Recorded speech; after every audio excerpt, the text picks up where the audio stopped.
Chapter 1 વિદ્યુત ભારો અને ક્ષેત્રો. એમાં આપણે વિદ્યુત ક્ષેત્રની ચર્ચા કરી ચૂક્યા હતા, લાક્ષણિકતા પણ જોઈ હતી.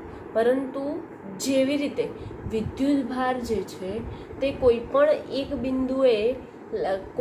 બિંદુએ લાગે છે અથવા તો કોઈ એક વિદ્યુત ભારના કારણે બીજા વિદ્યુત ભાર પર લાગતું બળ એ શોધ્યું હતું. તેવી જ રીતે આપણે કોઈ એક બિંદુ પર આપણે વિદ્યુત ક્ષેત્ર જે છે લાગે છે તે શોધવાનું છે.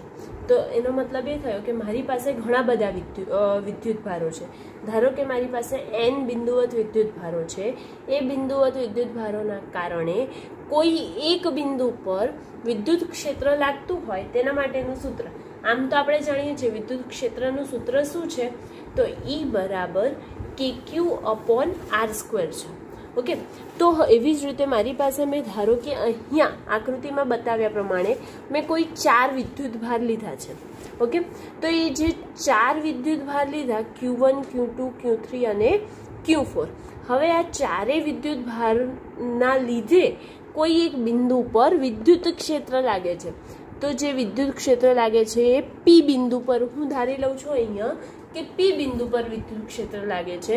તો Q1 વિદ્યુત ભારના લીધે P બિંદુ પર લાગતું વિદ્યુત ક્ષેત્ર E1 લઈ લઈએ અને તેનાથી અંતર ધારો કે કેટલું છે, તો R1P જેટલું અંતર આપણે અહીંયા ધારી લઈએ. સેમ એવી જ રીતે Q2 ના લીધે P પર લાગતું વિદ્યુત ક્ષેત્ર કેટલું થઈ જશે, E2, અને તેમની વચ્ચેનું અંતર કેટલું ગણી લઈશું, તો R2P. ઓકે, તો હવે આપણે એવી જ રીતે Q3 અને Q4 માટે પણ આપણે લખી શકીએ. તો આપણે પ્રશ્નની શરૂઆત કરીએ કે આકૃતિમાં દર્શાવ્યા મુજબ ઉગમ બિંદુ P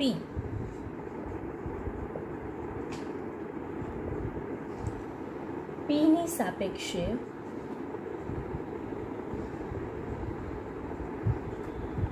R1, R2,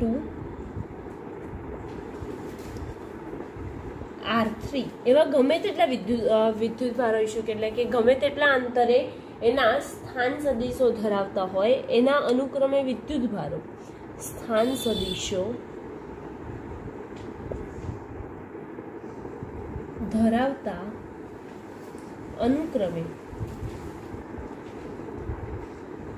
વિદ્યુત ભારો Q1, Q2, Q3 એવા આપણે n ધાર્યા છે અહીંયા, બરાબર.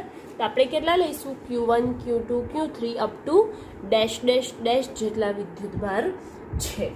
ઓકે, હવે તો શું હું સૌથી પહેલા બોલી ગઈ હતી કે Q1 વિદ્યુત ભારના કારણે P બિંદુ પાસેનું વિદ્યુત ક્ષેત્ર સદિશ E1 બરાબર શું લખીએ, તો Q1 વિદ્યુત ભારના કારણે P બિંદુ પાસે વિદ્યુત ક્ષેત્ર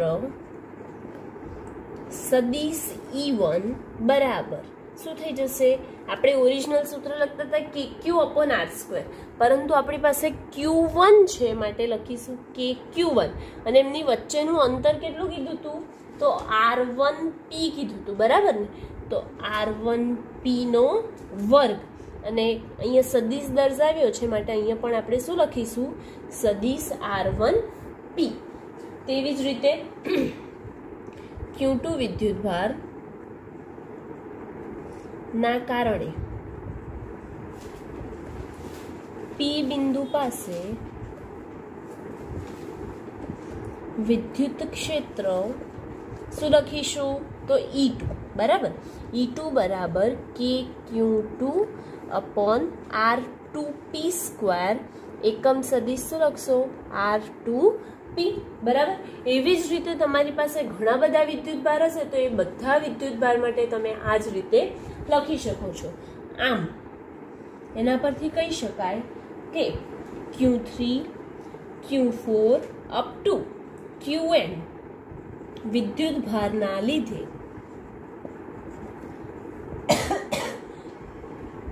P બિંદુ પાસે વિદ્યુત ક્ષેત્ર અનુક્રમે શું થઈ જશે? તો અનુક્રમે સદિશ સદિશ E3, સદિશ E4 અપ ટુ ક્યાં સુધી? તો સદિશ En થશે. હવે મારે આ તો એક બિંદુ પર લાગે છે, તો કુલ વિદ્યુત ક્ષેત્ર મળે આપણને. તો એના ઉપર લાગતું કુલ વિદ્યુત ક્ષેત્ર શોધવું હોય તો સદિશ E ઓફ R શું લખશો? તો સદિશ E ઓફ R બરાબર E1 R1 plus E2 R2 plus ક્યાં સુધી જશો? તો En Rn સુધી જશો, રાઈટ. હવે E1 R1 ની જગ્યાએ આપણે શું લખી શકીશું? તો KQ1 R1P square R1P cap, બરાબર. આ રીતે લખી શકીએ. એવી જ રીતે E2 માટે અને અપ ટુ ક્યાં સુધી જઈએ છે? તો N સુધી જઈએ છે, તો N માટે પણ આવું જ લખી શકીએ.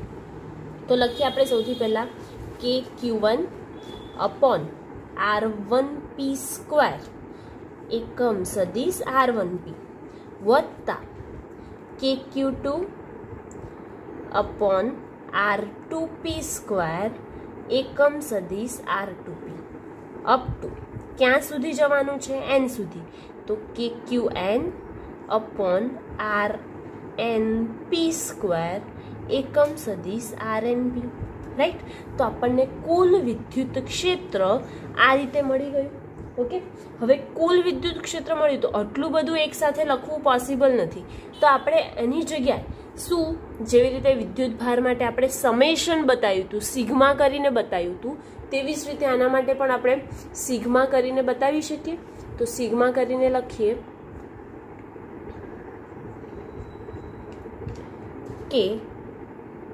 કે તો કોમન નીકળી જશે, બરાબર. તો કે ની જગ્યાએ તમે શું લખી શકો બીજું? તો 1/4πε0. કે કોમન, સિગ્મા ક્યાંથી ક્યાં સુધી? તો I બરાબર 1 થી લઈ અને ક્યાં સુધી? N સુધી.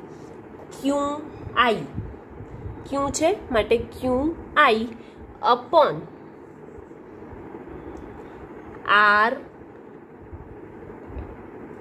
RIP અને એનો શું કરીશું આપણે? તો વર્ગ અને એકમ સદિશ RIP. ઓકે, તો આપણને સૂત્ર છેલ્લે શું મળી ગયું? ટોટલ જો એનું વિદ્યુત ક્ષેત્ર શોધવું હોય તો E ઓફ R બરાબર 1/4πε0 અથવા તો ખાલી શું લખીએ છીએ આપણે? K. E ઓફ R બરાબર K સમેશન ક્યાંથી ક્યાં સુધી? તો summation I is equal to 1 to N થી લઈ I is equal to 1 to N QI upon RIP નો સ્ક્વેર એકમ સદિશ RIP. ઓકે, એની સાથે આ જે પ્રશ્ન હતો એ કમ્પ્લીટ થાય છે. હવે નેક્સ્ટ આપણે જોઈએ તો નેક્સ્ટમાં આપણે વિદ્યુત ક્ષેત્ર જે છે એ વિદ્યુત ક્ષેત્ર રેખાઓની લાક્ષણિકતા, બરાબર. વિદ્યુત ક્ષેત્ર રેખાઓની જે ઓરિજિનલ આપણે લાક્ષણિકતા મેઇન જોવાની છે તે આપણે વાત કરીએ. એટલે વિદ્યુત ક્ષેત્ર રેખાઓ ક્યારે રચાય?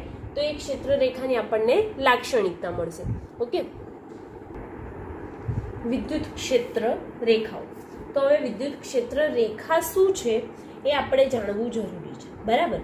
તો કોઈ પણ વિદ્યુત ભાર હશે અથવા તો વિદ્યુત ભારનું આખું તંત્ર હશે, તો વિદ્યુત ભાર કે વિદ્યુત ભારના તંત્રથી ઉદ્ભવતા વિદ્યુત ક્ષેત્રનું જે ચિત્રાત્મક વર્ણન આવે છે અથવા ચિત્રાત્મક જે સ્વરૂપ જોવાય છે તેને આપણે વિદ્યુત ક્ષેત્ર રેખાઓ કહીશું. ઓકે, તો વિદ્યુત ક્ષેત્ર રેખા એટલે શું? તો વિદ્યુત ભાર કે વિદ્યુત ભારના તંત્રથી ઉદ્ભવતા વિદ્યુત ક્ષેત્રનું ચિત્રાત્મક સ્વરૂપ એટલે શું કહેવાશે? તો એટલે વિદ્યુત ક્ષેત્ર રેખાઓ. બરાબર. હવે કોઈ પણ વિદ્યુત ભાર છે એ વિદ્યુત ભારની વિદ્યુત ક્ષેત્ર રેખાઓ રચાશે જ. બરાબર. તો વિદ્યુત ક્ષેત્રનું સૂત્ર આપણે શું શીખાઈ ગયા હતા કે E બરાબર kq/r². હવે કોઈ પણ અવકાશમાં વિદ્યુત ભારના વિદ્યુત ક્ષેત્રની દિશામાં જ હોય તેવા સદિશ આપણે દોરીએ કે જેમના મૂલ્ય તે બિંદુએ ક્ષેત્રની તીવ્રતાના કેવા પ્રમાણમાં હોય છે? સમપ્રમાણમાં. એનો મતલબ એ થયો કે પંખા જેવી અસર કહેવાય કે ધારો કે તમે આ પંખો છે, આપણો પંખો ચાલી રહ્યો છે. બરાબર. હવે એ જે પંખો ચાલે છે તો પંખાની આજુબાજુ આટલા વિસ્તારમાં તમને હવા એકદમ બરાબર આવશે, પરંતુ તમે જો આ જ પંખાની હવા જો અહીંયા ખાવા બેસશો તો આવશે તમને? ના. એની અસર અહીંયા કેવી થઈ જાય છે? ઓછી થઈ જાય છે. તેવી જ રીતે ધારો કે મારી પાસે અહીંયા કોઈ બિંદુવત વિદ્યુત ભાર Q1 છે. હવે એ Q1 છે એનું વિદ્યુત ક્ષેત્ર જે રચાય છે એ વિદ્યુત ભારની આસપાસ એકદમ તીવ્ર હશે. જો વિદ્યુત ક્ષેત્ર જ્યાં તીવ્ર હશે ત્યાં તેની ક્ષેત્ર રેખાઓની સંખ્યા પણ કેવી હશે? વધારે હશે. પરંતુ આ જે Q1 છે એનાથી જેમ જેમ આપણે દૂર જતા જઈએ છીએ તેમ તેમ વિદ્યુત ક્ષેત્ર રેખાઓ શું થતી જાય છે? પ્રમાણમાં ઓછી થતી જાય છે. એટલે કે વિદ્યુત ક્ષેત્રની તીવ્રતા ઓછી થશે તો વિદ્યુત ક્ષેત્ર રેખાઓની સંખ્યા પણ કેવી થઈ જાય છે? ઓછી થાય છે. બરાબર. તો હવે આપણે જોઈએ કે કોઈ પણ અવકાશમાં વિદ્યુત ભારના વિદ્યુત ક્ષેત્રની દિશામાં જ હોય તેવા સદિશો આપણે દોરીએ અને જેમના મૂલ્ય દરેક બિંદુએ ક્ષેત્રની તીવ્રતાના કેવા પ્રમાણમાં હોય છે? સમપ્રમાણમાં હોય છે. આપણે જાણીએ છીએ કે કોઈ બિંદુવત વિદ્યુત ભાર હશે તો એ બિંદુવત વિદ્યુત ભારમાં એનું વિદ્યુત ક્ષેત્ર E બરાબર આપણે શું લખતા હોઈએ છીએ?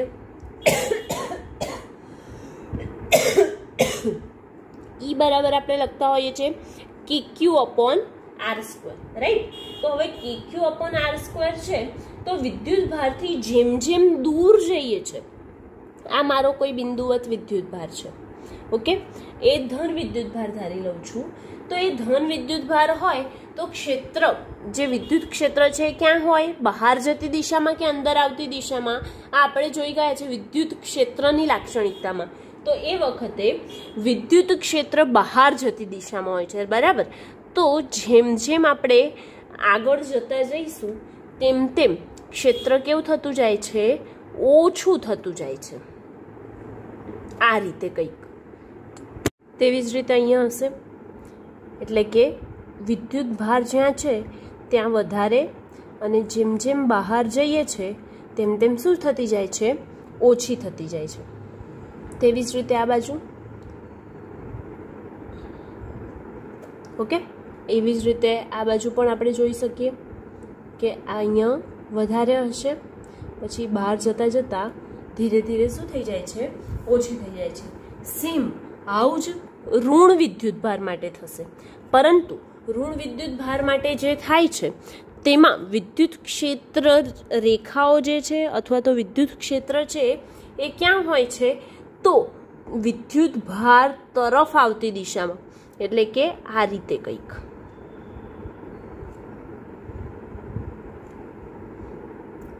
આમાં પણ જેમ જેમ નજીક આવે એમ એમ શું થાય છે? ક્ષેત્ર રેખાઓ લાંબી હોય છે. એટલે કે જે એનો સદિશ દર્શાવ્યો છે કેવો છે? મોટો છે. જેમ જેમ દૂર જાય છે તેમ તેમ સદિશ કેવો થતો જાય છે? નાનો થતો જાય છે. બરાબર. તો હવે આપણે એવું લખી શકીએ કે બિંદુવત વિદ્યુત ભારનું મૂલ્ય E બરાબર kq/r² હોવાથી જેમ જેમ વિદ્યુત ભારથી દૂર જઈએ તેમ તેમ સદિશ શું થતા જાય છે? નાના થતા જાય છે. અને ધન વિદ્યુત ભાર જો હશે તો તે ત્રિજ્યાવર્તી બહાર જતી દિશામાં હશે અને જો ઋણ વિદ્યુત ભાર હોય છે ત્યારે ક્ષેત્ર અંદર તરફ આવતી દિશામાં હોય છે. બરાબર. હવે આપણે એની લાક્ષણિકતાઓ લખીએ. લાક્ષણિકતામાં પહેલો પોઈન્ટ એવું લખી શકાય કે જે તમે વિદ્યુત ક્ષેત્રની લાક્ષણિકતામાં લખ્યો તો શું કે ધન વિદ્યુત ભાર હોય તો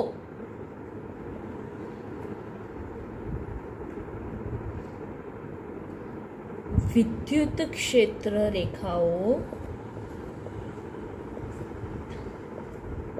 વિદ્યુત ભારથી ક્યાં બાજુ હોય છે? ધન હોય તો બહાર જતી દિશામાં હોય છે. અને આપણે એ તો જોઈ જ ગયા છે કે હમણાં કે સદિશ જે નાના નાના સદિશ દર્શાવ્યા હતા તે સદિશમાં જો વિદ્યુત ભારની નજીક હશે તો તે સદિશ કેવો હશે? મોટો હશે. અને જેમ જેમ તે ત્રિજ્યાવર્તી દૂર જતો જાય છે તેમ તેમ તે સદિશ કેવા થતા જાય છે? તો નાના થતા જાય છે. ઓકે, હવે બીજો પોઈન્ટ સેમ આના જેવો જ હશે. શેના માટે? તો ઋણ વિદ્યુત ભાર માટે.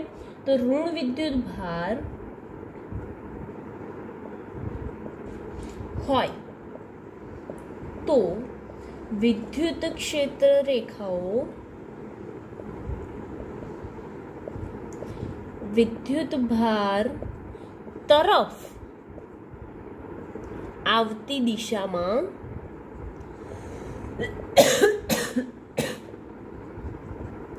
હોય છે. ઓકે, હવે નેક્સ્ટ પોઈન્ટ.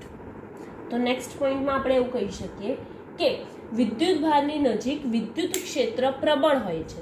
જ્યારે ક્ષેત્ર રેખાઓની ઘનતા તેમ વધતી જાય છે. શું? કે જ્યારે મારી પાસે આ મારો બિંદુવત વિદ્યુત ભાર છે ક્યુ, બરાબર. હવે આ ક્યુ વિદ્યુત ભાર છે તો અહીંયા વિદ્યુત ક્ષેત્ર પ્રબળ હશે તો એની ઘનતા પણ કેવી હશે? વધારે હશે. વિદ્યુત ક્ષેત્ર પ્રબળ તો વિદ્યુત ક્ષેત્ર રેખાઓની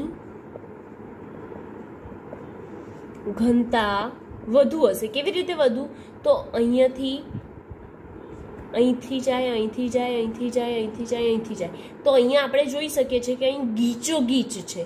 જ્યારે અહીંયા બહાર બાજુ જઈએ તો એ શું થતી જાય છે? એકબીજાથી દૂર થતી જાય છે. એટલે કે એની ઘનતા જે વિદ્યુત ક્ષેત્ર જ્યાં પ્રબળ અંદર બાજુ પ્રબળ છે માટે એની ઘનતા કેવી હશે?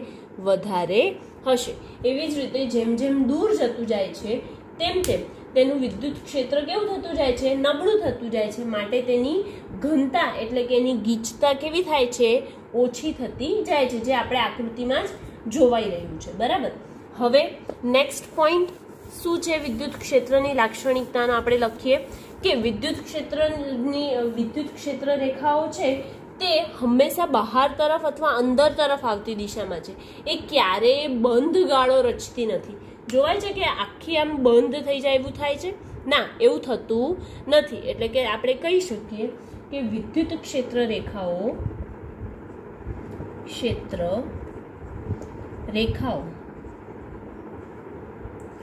બંધ ગાળા રચતી નથી. Next point. વિદ્યુત ભારની નજીક ગીચતા વધુ તેમ વિદ્યુત ક્ષેત્ર રેખાની પ્રબળતા વધુ હોય છે. અથવા તો તમે એવું લખી શકો કે વિદ્યુત ભારની નજીક વિદ્યુત ક્ષેત્ર પ્રબળ હોય છે. આથી ક્ષેત્ર રેખાઓની ઘનતા અથવા ગીચતા જે પણ લખવું હોય, ઘનતા કેવી હોય છે? વધુ હોય છે. નેક્સ્ટ પોઈન્ટ એની જોડે જ એના એક્ઝેક્ટ ઓપોઝિટ લખી શકાય. શું? કે વિદ્યુત ભાર થી દૂર જતા વિદ્યુત ક્ષેત્ર નિર્બળ થાય છે અથવા તો ઓછું થાય છે. આથી ક્ષેત્ર રેખાઓની સંખ્યા અથવા તો ક્ષેત્ર રેખાઓની ઘનતા કેવી થઈ જાય છે? ઓછી થાય છે. કેમ? કેમ કે એકબીજાથી કેવી જતી રહે છે? દૂર દૂર જાય છે. ઓકે, તો ઓછી હોય છે એવું કહી શકાય. હવે નેક્સ્ટ પોઈન્ટ કે જુદા જુદા બિંદુ આગળ દોરેલ સ્પર્શક તે બિંદુ આગળ વિદ્યુત ક્ષેત્રની શું દર્શાવે છે? દિશા દર્શાવે છે. જુદા જુદા બિંદુ આગળ આપણે કોઈ પણ એની જોડે બિંદુની જોડે એનો સ્પર્શક દોરીએ તો એ વિદ્યુત ક્ષેત્રની શું દર્શાવે છે? વિદ્યુત ક્ષેત્ર રેખાઓ દિશા દર્શાવે છે. જુદા જુદા બિંદુ આગળ દોરેલ સ્પર્શક તે બિંદુ આગળ વિદ્યુત ક્ષેત્રની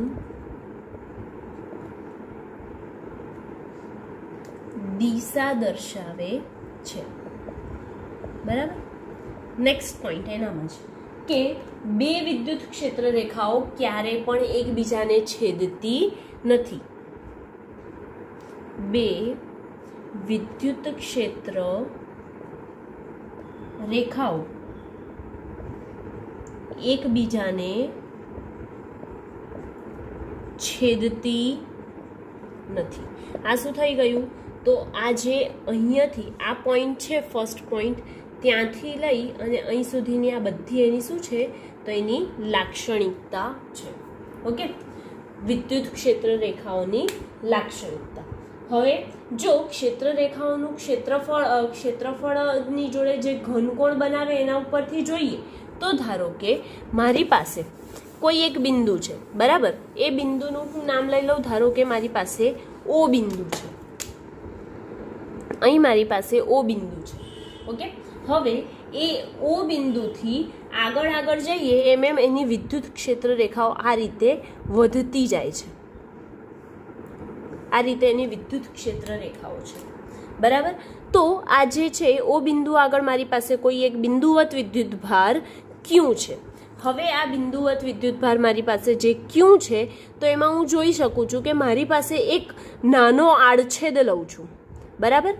તો હવે આ આડછેદ લઉં છું અને એવી જ રીતે થોડેક દૂર આ જે આડછેદ લીધો એને હું નામ આપી દઉં છું પી, અને એનાથી થોડેક દૂર એક બીજો આડછેદ લઉં છું જેને હું નામ આપી દઉં છું એસ. બરાબર. તો હવે મારી પાસે પી અને એસ બે આડછેદ જે છે એ આડછેદ એક ક્ષેત્ર રેખાઓને લંબ દોરવામાં આવેલા છે. બંનેના ક્ષેત્રફળ ધારો કે સમાન છે. તો હવે એ બંનેના ક્ષેત્રો સમાન છે તો તમે અહીં જોઈને કહી શકો કે ક્યાં બાજુ પ્રબળતા વધુ છે અને ક્યાં બાજુ પ્રબળતા ઓછી છે. તો આપણે જોઈને જ જોઈ શકીએ છીએ કે અહીંયા ક્ષેત્ર રેખાઓ વધારે છે. 1, 2, 3 અને 4 ક્ષેત્ર રેખાઓ આવી જાય છે. જ્યારે અહીંયા એસ આડછેદ દોર્યો છે ત્યાં કેટલી ક્ષેત્ર રેખાઓ આવે છે? તો માત્ર 2 જ આવે છે. એનો મતલબ એ થયો કે અહીંયા વિદ્યુત ક્ષેત્ર કેવું હશે? પ્રબળ હશે. જ્યારે અહીંયા એસ આડછેદ પાસે વિદ્યુત ક્ષેત્ર કેવું હશે? તો થોડુંક નિર્બળ હશે અથવા તો ઓછું હશે એવું કહી શકાય. એટલે કે વિદ્યુત ક્ષેત્રનું મૂલ્ય એ ક્ષેત્ર રેખાઓના સમપ્રમાણમાં છે. એનો મતલબ જે વિદ્યુત ક્ષેત્ર છે એ વિદ્યુત ક્ષેત્ર રેખાઓના કેવા પ્રમાણમાં છે? સમપ્રમાણમાં. જેમ વિદ્યુત ક્ષેત્ર વધારે તેમ વિદ્યુત ક્ષેત્ર રેખાઓની સંખ્યા વધુ. જેમ વિદ્યુત ક્ષેત્ર ઓછું તેમ વિદ્યુત ક્ષેત્ર રેખાઓની સંખ્યા કેવી થતી જાય છે? ઓછી થતી જાય છે. બરાબર. એનો મતલબ એ કે જ્યારે પણ કોઈ પણ મારી પાસે ધારો કે અહીંયા કોઈ સમતલ કોણ બનતો હશે. બરાબર. તો એ સમતલ કોણ બનતો હશે ત્યારે ડેલ્ટા થીટા બરાબર શું થઈ જશે? તો એમની વચ્ચેનું અંતર એટલે કે અંતર એટલે ડેલ્ટા એલ અને એની જે ત્રિજ્યા હશે એ જે આડછેદનું થાય તે, તો એની ત્રિજ્યા ધારો કે આર જેટલી છે તો ડેલ્ટા થીટા બરાબર ડેલ્ટા એલ અપોન આર. અને એવી રીતે એની જગ્યાએ જો ઘન કોણ હશે તો તમે શું લખી શકો? તો ડેલ્ટા ઓમેગા બરાબર delta S upon R square લખી શકાય છે. મેઇન તો આપણે આનામાં શું જોવાનું હતું? તો વિદ્યુત ક્ષેત્ર જે છે તે વિદ્યુત ક્ષેત્ર રેખાના કેવા પ્રમાણમાં છે? સમપ્રમાણમાં છે. અને કોઈ પણ બિંદુ એ વિદ્યુત ભાર હશે તો એનામાંથી વિદ્યુત ક્ષેત્ર રેખાઓ નીકળે છે ત્યારે જોવાય છે અહીંયા આપણને કે એક પણ ક્ષેત્ર રેખાઓ એકબીજાને છેદતી નથી અને તેઓ બંધ ગાળા પણ રચતી નથી. એટલે કે આપણે જે આ બધી લાક્ષણિકતા જોઈતી એ આનામાં જોવાઈ રહી છે. ઓકે, અને એની સાથે આપણે જે વિદ્યુત ક્ષેત્ર રેખાઓ છે તેનો ટોપિક અહીંયા કમ્પ્લીટ થાય છે. પરંતુ હવે જો સાદા વિદ્યુતભાર હોય, અલગ અલગ વિદ્યુતભાર હોય, ધારો કે મારી પાસે ધન વિદ્યુતભાર હશે, ઋણ વિદ્યુતભાર હશે, અથવા બે ધન વિદ્યુતભાર અથવા બે ઋણ વિદ્યુતભાર, અથવા એક ધન અને એક ઋણ વિદ્યુતભાર હોય, તો તેની ક્ષેત્ર રેખાઓ કેવી રીતે રચાય છે એ આપણે નેક્સ્ટ વિડીયોમાં જોઈશું.